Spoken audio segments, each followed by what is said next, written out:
Welcome back to Building Character, where we figure out how to play as your favorite fictional characters in Dungeons & Dragons. Join the Patreon to vote for the character you want to see next, and like and subscribe for more green next time you play. Maybe. Today we're building Swamp Thing, DC's second most famous dead botanist who becomes a godlike avatar of all of nature. He's probably number 2 because he doesn't fight people wearing a nightgown, but you can make this character your own and make Swamp Thing hot. How you look so precious when you smile. Let's start off with our goals for this build. First, we need to be virtually unkillable. As long as there's a plant somewhere in the universe, you get to be alive. Wait, that seems incredibly overpowered. Next, we need to be able to transport with the green with the ability to dive into one plant and come out in any other plant anywhere in the universe. Okay, that's also really busted. Finally, we're gonna punch things good. That's pretty reasonable. For stats, we'll be using the standard point buy. There's a lot of min-max characters starting this year off, and you're a giant living plant monster thing, so we've gotta, be pretty min-maxed. Wisdom and Constitution both go as high as possible for natural connections and unbreakable tenacity. Set your strength at 13 because you can lift giant logs as well as you make them, and intelligence at 12 because you sort of absorbed a dead botanist's brain and fight him for control. Botany. Charisma and dexterity will be low. You're pretty ugly and pretty slow. That's fine, you have plenty of other good qualities. There isn't a playable plant race in Dungeons & Dragons, but custom lineage is kind of the playable anything race. Start off with +2 wisdom, grab the medicine skill, and the fighting initiative feat for unarmed fighting. That'll make your unarmed attacks deal 1d6 plus your strength modifier and bludgeoning damage 1d8 if you have 2 free hands, and you can deal 1d4 to a creature you have grappled once per turn. Don't be afraid to wrap people up with some vines. We need athletics and intimidation skills, even though you weren't ever really a soldier. I guess you're a soldier for the green. I'll count that. Soldier background. Hooray. We'll kick things off as an artificer. Just kidding, it's a druid. That'd be a huge shock, right? You get 2 skills from the druid list. Nature and survival will tell you what plants are and what plants do. Druids speak druidic, letting you into an exclusive club that only cool plant people can be in and speak their secret language. But druids are also a spellcasting class. Poison spray lets you force a constitution saving throw of 8 plus your proficiency bonus and wisdom modifier on a creature, dealing 1d12 poison damage to them if they fail for a little toxic plant gas. Shillelagh is fun to say, and Shillelagh lets you take a club or quarterstaff and turn it into a shillelagh. That'll bump the damage up to a d8 on your shillelagh, as well as using your wisdom modifier for attack and damage rolls with the shillelagh, letting you fight people with a shillelagh. That's just a tree branch. Druids can swap their spells out on long rests, but prepare an amount of spells equal to your wisdom modifier plus your druid level. We're gonna cover all the swampy spells I'd recommend grabbing, and then you get to pick your own list at home, partially because of how druid works, but mostly because gathering footage for characters that are in a fighting game is really easy for me. I just gotta play another round of Injustice, then boom, the video can be longer, and I can put in another mid-roll. Much like Swamp Thing, I'm also all about that green. Anyway, first level spells. Entangle turns a 20-foot square into difficult terrain and forces a strength saving throw on creatures inside, restraining them if they fail. They can make another strength save using an action on their turn, but until then, they're locked down, and you and all your pals get advantage on attack rolls against them. Cure Wounds heals 1d8 plus your wisdom modifier as an action, either on yourself or another creature if you feel like giving a little natural healing, just like your old high school friends who are spamming you on Facebook. Detect poison and disease lets you know where poisons are within 30 feet of you for up to 10 minutes depending on your concentration, helping you find the polluters and punish them with the plants. Good Berry is a pretty niche spell, mostly for survival type campaigns, creating 10 berries that heal 1 HP each, but also fill the belly with enough food to bring you back for a day. If you're not in a survival campaign, just use Cure Wounds. 1 HP is really only good for bringing people back from 0, and a creature has to use its action to eat it, so it doesn't work when they're, dead. Unless you baby bird it into their mouth. And that's bad social distancing, don't do that. Second level druids can choose a druid circle, and Circle of Spores gives you a halo of spores. These let you use your reaction to deal 1d4 necrotic damage if they fail a constitution saving throw. It used to be poison damage, and then they switched it in Tasha's just to mess with me, I guess. I don't know why they changed it from poison damage. It seems weird that it's in an official confirmed book with poison damage and then let's just do it again with necrotic. We also get to ignore wild shape by using symbiotic entity instead, which gives you temporary HP equal to 4 times your druid level, doubles the damage of your halo of spores, and you can add a d6 of necrotic damage to each of your attacks to put some planty stank on each of your hits for 10 minutes. Wild shapes lets you turn into animals. Swamp Thing doesn't do that. Just get symbiotic. Third level druids can learn second level spells, and holy heck, Swampy Magoo uses a lot of these. Bark Skin sets a creature's AC to 16 for an hour for some thicker skin, depending on your concentration. Hold Person can wrap up people who fail a wisdom saving throw, paralyzing them for up to a minute, which is like a better version of being restrained, because that means all of your crits within 5 feet are going to critically hit, which would also double the necrotic damage when you slam someone with your symbiotic entity up. You might move slow, you can't jump high, but with this spell, you'll make people die. Enlarge Reduce lets you enlarge a creature, giving them advantage on strength checks and saves, and an extra d4 of damage with their attacks that use weapons, so Shillelagh a quarterstaff and get big. You can also reduce them to do the opposite, but mostly just use that on yourself to get huge. It lasts for a minute depending on your concentration, and anybody who doesn't want to get bigger or smaller can make a saving throw to resist. Lesser Restoration lets you remove an effect of a disease, blinding, deafening, paralyzation, or poisoning with some healthy plants, good leafy greens. Earthbind lets you lock someone to the earth, forcing a strength saving throw on the creature and setting its flying speed to 0 with some vines that yoink people back to the hell that is Earth. Locate Animals and Plants helps you find animals and plants. Name a specific type of beast or plant, and you get a Pokedex notification for where they are within 5 miles of you. It's great if you like to talk to tomatoes, or if a squash could make you smile. Finally, Spike Growth creates a 20-foot radius circle of spiky ground that's difficult terrain. Deals 2d4 piercing damage for every 5 feet a creature moves inside of it, for up to 10 minutes for some thorny roses that would inspire poisonous songs. 4th level druids get an ability score improvement. Time to round up wisdom and constitution, because odd numbers make me sad, but also because more HP is good and harder escape finds are good. You also get another cantrip here. Thorn Whip is a melee spell attack. It deals 1d6 piercing damage and pulls a creature up to 10 feet closer to you with a 30-foot range.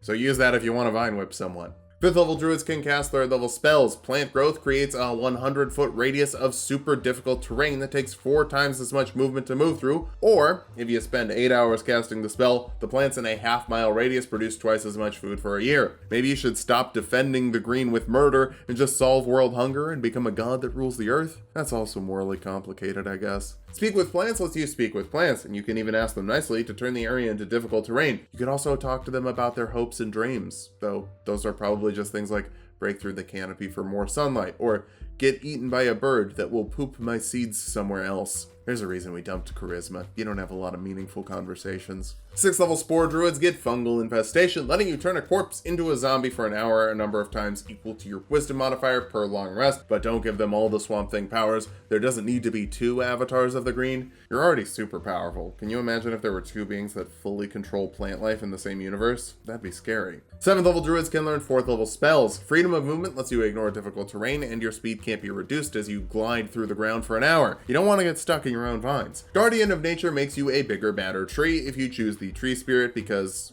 you're a tree. You don't do animal stuff. You get 10 temporary HP, advantage on Constitution saving throws, advantage on Dexterity and Wisdom-based attack rolls, and the area within 15 feet of you is difficult terrain for your enemies as roots roll over the ground. It makes it harder for people to get away from you, but it also makes it hard for people to get close. Open yourself up. Talk to someone. Be vulnerable. I believe in you. 8th level druids get another ability score improvement, letting you cap off your wisdom modifier for the strongest vines and the stinkiest gas possible. Speaking of stinking plant gas, 9th level druids can learn 5th level spells, and this is another level of spells that Swamp Thing is a big fan of. Cloud Kill creates a 20-foot radius of stinky clouds that force Constitution saving throws on breathing creatures inside, dealing 5d8 poison damage to those that fail, half as much to those that succeed. Rules 10 feet forward for every round and lasts for up to 10 minutes depending on your concentration if you just want to kick people out of the swamp. Like Shrek. Tree Stride lets you teleport between multiple trees of the same type within 500 feet of each other and only spend 5 feet of movement to do that. You can only do it once per round for a minute, but that means 5,000 feet of movement in a minute if you're in a forest of the same tree type, which is over 50 miles per hour with 1 spell slot. That is very fast. Greater Restoration removes an effect of exhaustion, charming, petrification, cursing, or a reduction to a stat or HP total so nobody can infect your branches, or at least not for very long. Commune with Nature lets you know about things within a 3-mile radius of some nature, 300 feet in caverns, or 0 feet radius in constructed people land. You can ask the land about the land, bodies of water, powerful entities, buildings, or really anything. It's basically telling your DM, hey, we don't know where we're supposed to go. I used a 5th level spell slot. Make the grass tell me where Sinestro is so I can box his ears. Wrath of Nature lets you take that nature that you were communing with and piss it off, focusing its rage on your foes. In a 60-foot cube, grass turns into difficult terrain. Roots and vines grab one creature creature of your choice per turn, forcing a strength saving throw on them and restraining them until they can make that save. Tree branches force dexterity saving throws on creatures within 10 feet of them, dealing 4d6 slashing damage if they fail, and if there are boulders in the area, you can yeet them as a bonus action with a ranged spell attack, dealing 3d8 bludgeoning damage if it hits, and forcing a strength saving throw or knocking the target prone. I love druid spells. Sorcerer spells are like fireball or bigger fireball, but druid spells are like the grass gets mad and the trees get mad and the vines get mad and you throw rocks and and did I mention the grass? Speaking of weird spells, Awaken gives a plant or animal intelligence score of 10. They can understand one language, and if they're a plant, they become some awakened version your DM should have the stats for. Your green buddy will be charmed by you for the first month and decide if it wants to keep hanging out with you afterwards based on how you treated it. I have a feeling you're going to be nicer to the green than you are to your human friends. Human acquaintances is probably a more accurate term. Let's not get too crazy here. 10th level spore druids get spreading spores, letting you yeet your spores 30 feet away to hang out in a 10-foot cube for a minute as a bonus action while your symbiotic entity is active. Those are also going to be dealing 2d8 damage per round now, so you can toss mushrooms around like you're at Woodstock. 11th level druids can learn 6th level spells. Heal is great for some regeneration, automatically healing 70 HP to a creature as an action, and it ends blindness, deafness, or diseases. You could use it on your party members or your awakened shrubbery. Do that. Shrubbery are very powerful. Not really, but they're not jerks like people. Transport via plants lets you step into a plant of large or larger and walk out of another plant of large or larger anywhere on the same plane of existence that you've seen before. As long as one plant exists, you're connected to it. I guess in D&D it has to be 10 feet tall, but trees are pretty tall. Wall of Thorns creates a wall of thorns that's 60 feet long, 10 feet high, and 5 feet thick, or a 20-foot circle of 20-foot high thorns. Either way, you force a dexterity saving throw on creatures inside, dealing 7d8 piercing damage to those that fail, half as much to those that succeed. Moving through that wall costs 4 times as much movement, and forces another dexterity saving throw, dealing 7d8 piercing damage if they fail, half as much if they succeed. This will help you keep some space from the baddies. You kind of like to hang out on your own. Speaking of hanging out on your own, Druid Grove makes a clubhouse for you and your friends that fits in a cube that's 30 to 90 feet big, filling it with a bunch of fog, entangling vines, awakened tree guardians, and an effective gust of wind, spike growth, or wind wall. Cast this in the same area every day for a year and it lasts forever until it's dispelled. This is your swamp. Sorry, I'm not trying to make Shrek references. They're just sort of coming out. 12th level druids get another ability score improvement. Let's get your strength up because you're really strong, and +1 isn't a really strong modifier. 13th level druids get 7th level spells, and we're going to use them. Isn't that nice? Just one though. Regenerate heals 4d8 plus 15 HP instantly, and then another 1 HP per round, and severed body parts grow back after an hour. It's really miraculous how fast you grow. 14th level spore druids get fungal body, making you immune to blinding, deafening, frightening, poisoning, and critical hits. You know how you've got great constitution and plenty of healing spells? Now people can't critically hit you. Too bad for them. 15th level druids can learn 8th level spells. Earthquake lets you rip up the earth in a 100-foot radius circle, turning it all into difficult terrain, forcing constitution saving throws on spellcasters that are casting spells, and dexterity saves on everyone, knocking them prone if they fail. If your DM is really cool, it also opens up 1d6 fissures that are 1d10 times 10 feet deep, forcing a dexterity saving throw on creatures who are standing there and knocking them in if they fail. It also deals 50 bludgeoning damage to buildings, and if it brings them down, forces a dexterity saving throw on creatures within half the building's height, dealing 5d6 bludgeoning damage and burying them until they can make a DC 20 athletics check to get out. If a city's not green enough, just green the city, then rebuild with a druid grove on its bones. 16th level druids get another ability score improvement. Keep getting your strength up. I would also like more constitution, but we're definitely going to be bulky enough by the end of this build, don't worry. 17th level druids can learn 9th level spells like Foresight, giving a creature the true perceptive powers of the green, with advantage on all of your attack rolls, skill checks, and saving throws, and enemies attacking you will have disadvantage. Considering your highest AC is coming from bark skin, it's pretty nice to keep you alive. 18th level druids get Timeless Body, meaning that you age at 1/10 the normal rate, which checks out because you're less of a person, more of a force of nature. You also get beast spells, cast spells while you're in beast shape, but you could already do that with Symbiotic Entity, and that's what you're going to be using your wild shapes for. So just keep doing that. 19th level druids get our last ability score improvement. Let's grab the Resilient feat to add 1 to our strength and get proficiency with strength saving throws. Odd numbers really don't do anything for you, and since your roots are locked into the ground, it would be really weird if someone was able to just push you over. Our capstone is the 20th level of druid for Archdruid, meaning you have an unlimited amount of wild shapes.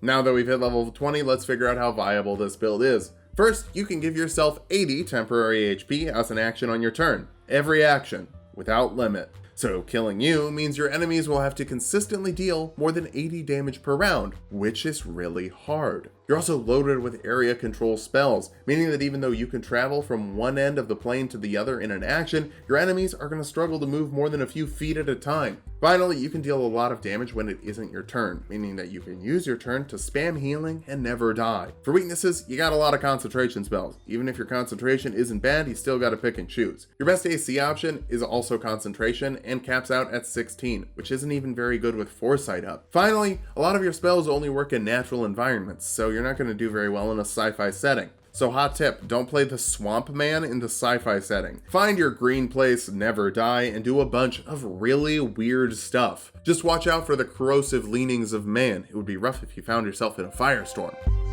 Thanks for watching. If you liked the video, subscribe for more. We make 2 videos every week. Join the Patreon to vote for Cyclops from the X-Men, Gollum from Lord of the Rings, Giorno from JoJo's Bizarre Adventure, or Crash Bandicoot from Crash Bandicoot, and sub to Tulok and Mango for more Tulok fun!